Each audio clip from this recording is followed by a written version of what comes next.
Mitch, hand up. Saw that on a screen. Was not in my seat for it. I have the the privilege, and like I take great pride in giving like the old standard gamer, as they call it, and like to write about the game that occurred, a dying tradition amongst us journalists, if you want to even characterize us as such, basketball reporters. Take a lot of pride in it. So I try to get down in my seat as soon as possible, like set up, like if the game looks like it's over, as soon as I feel like it is concrete done, I'm going to head down, I'm going to write, I'm going to set up our audio equipment and stuff and just kind of get a couple minutes head start where I can. But that was like okay, they hit that three. Okay, like, all right, I'm just still standing here in this hallway in the bowels of the arena, waiting to see if I can actually head over. And then went back to my seat and watched overtime. This is the perfect weekend, if we can call it that, on a Friday and a Saturday, of Suns basketball for me to bring this topic to you, Mitch. Okay. And that is, there are two avenues that we are currently on right now. One, the Suns are a colossal disappointment. They are not anywhere near where they should be, need to be, their potential, not meeting it, all that kind of stuff is unacceptable, blah, blah, blah, blah, blah. Road one. All that stuff. That's road one. Road two is taking in the moments that we can during a season. Like so, when Grayson Allen basically recreates Rex Chapman's shot, it's pretty fun. Mm-hmm. It's a pretty fun environment to be in with the crowd going like that. It was fun to see them grasp that momentum fully and just dominate in OT and leave no doubt. Are we allowed to be on both these paths at the same time? Is that going to be tolerated? Because this is, to be clear, I'm sort of setting the stage here for how I'm probably going to feel about the rest of the year, which is I'm more interested now in seeing the little baby steps they might be able to take over the next 2 months in pursuit of postseason basketball, as opposed to this season is a colossal failure, which is ultimately where it's going to land no matter what. But so can I go down both paths? Well, can I do it? Well, here's my theory. I think that if we're going to take path 2, then we are officially done with assuming anything fruitful is going to come from the rest of this season in terms of... It's a good way of putting it. In terms of getting in the top 10 and then getting into the top 8. That's the way I want to look at it. If we're now going in the direction, not saying that we are or we aren't, but if we are going in the direction of this road 2, which is we're going to celebrate the small victories and see what they can build off of in hopes of being a better team next year, then we are accepting the fact that this is not going to be the year for them. And that's fine, because I don't think you and I, have seen anything that would lead us to believe that they're all of a sudden going to be in contention for top 8, or even if they're in top 10, then be in contention for top 8. And Mitch, if they rip off 14 to 16, we'll go down path 1 again. Sure, that's fine. Absolutely. But for now, we just don't see it happening. No, it's a little dimly lit, per se. We're running out of we need to flick. It's like alongside a cliff. I don't want to drive down that. We need to flick a few of these, maybe, but yeah, 100%. Either way, I am starting to lean into the direction of, how most people draw it up as like a meme of this way is the deep, dark, scary forest, and it's ugly, it's scary, bleh. And then the other way is like sunshine, rainbows. Wow, isn't this nice and fun? Road 2 feels a little more fun right now. So can we enjoy Rex Chapman 2.0? Even though we know that this is not leading to anything and we're very upset about it, like, can we enjoy these little moments knowing what everything was supposed to be at the beginning of the season? I wonder.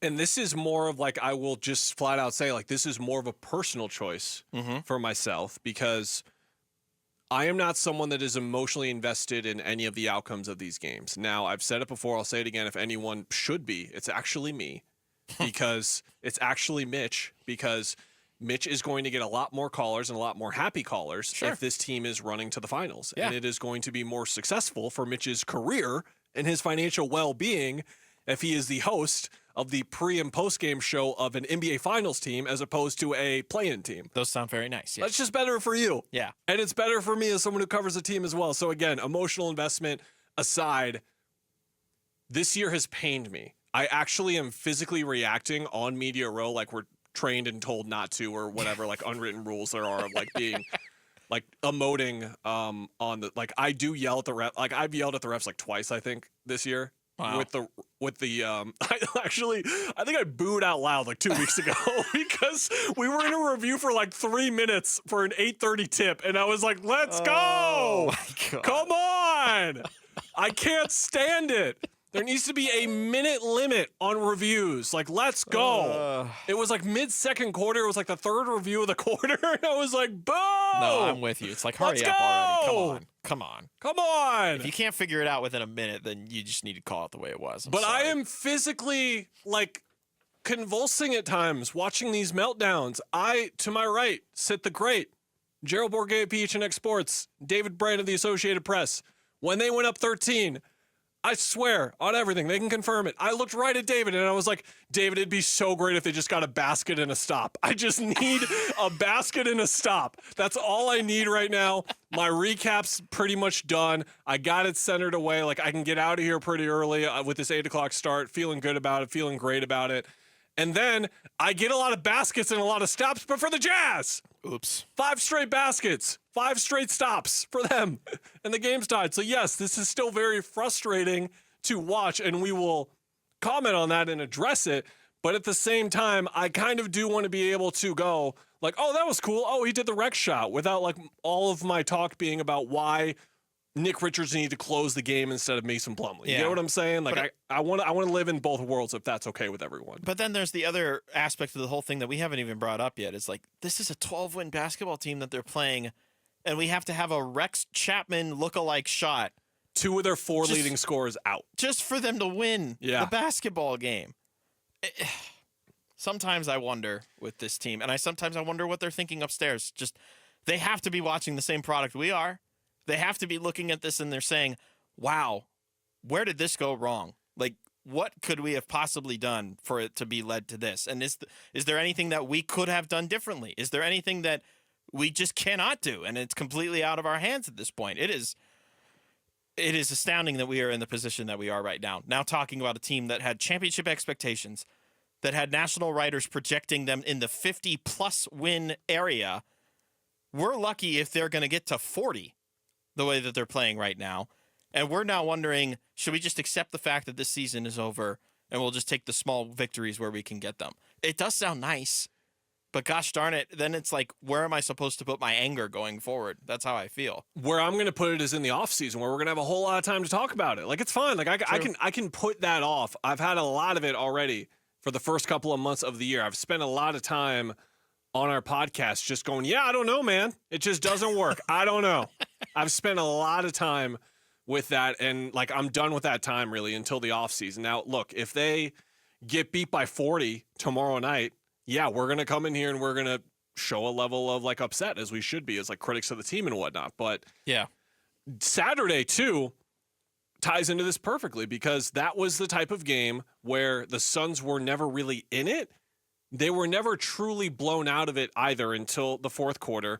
Devin Booker was more or less eliminated from the game entirely, both as a scorer and a passer. Like, when he was making his pass off of 2 guys being on him, the next pass had to happen. Like, he wasn't getting assist opportunities even. Yeah. There was nothing. And then, of course, offensively, no Grayson, no Brad, no Kevin. There's just not really anything else there for there to turn to. But I thought that their effort was there, and I thought that they did a good job of hanging around in that game. It didn't really help that it looked like Denver was not going through the motions, but like Jokic was like, okay, when Plumlee's in, I'm going to roast him. Otherwise, like, I'm just going to kind of dance through this game. And he, like, a monster line as always. He missed 2 shots. He had like 29, 16, and 7 or whatever the heck it was. But that was the game where Mitch, my goodness, they not only won second chance points, the Suns did, they won points off turnovers as well. Like, they weren't their own worst enemy in that game. They just really couldn't hit shots and they couldn't get stops. And yes, there are major improvements needed defensively. But again, I'm just living in path 2 where they're just bad defensively, man. I don't know what to say. They're just going to be bad. They're just going to continue to be bad. And somehow just couldn't overcome a mediocre defensive team. Like, don't get me wrong, and I promise there's no bias with what I was saying. Denver has one of the better offenses in the league. Period. But as we've known with how this iteration of Nuggets basketball has existed, there's okay defense. There's some defensive stretches where it's like, oh my goodness. And then there's other defensive stretches where it's like, wow, that was really easy for Devin Booker. And nothing was really easy for Devin Booker the other night. And just, in terms of tales of the tape between the two teams that they were facing with the same conditions where Booker was by himself.